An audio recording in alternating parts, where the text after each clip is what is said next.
Komandan Distrik Militer Pusat Rusia Kolonel Jenderal Alexander Lapin memberikan penghargaan negara kepada prajurit yang menunjukkan keberanian selama pembebasan pemukiman Donbas.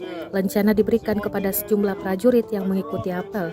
Rekamannya ramai beredar di Twitter pada Minggu 12 Juni 2022. Selain itu, Presiden Rusia Vladimir Putin resmi mengesahkan kebijakan yang memerintahkan negara untuk memberikan kompensasi bagi para Garda Nasional Rusia yang tewas di medan perang Ukraina.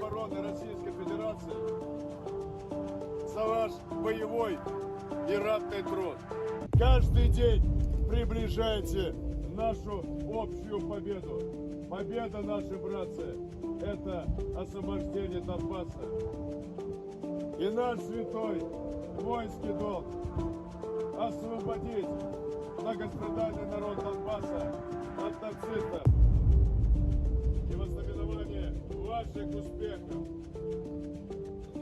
заслуженно сегодня мы чествуем лучших наших сынов Отечества.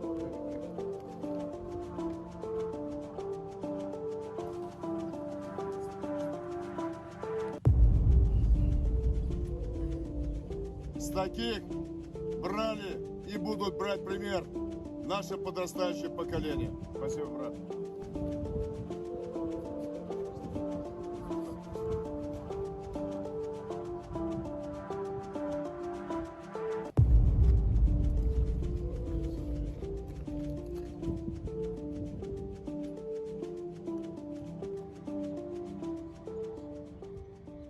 Terima kasih sudah nonton.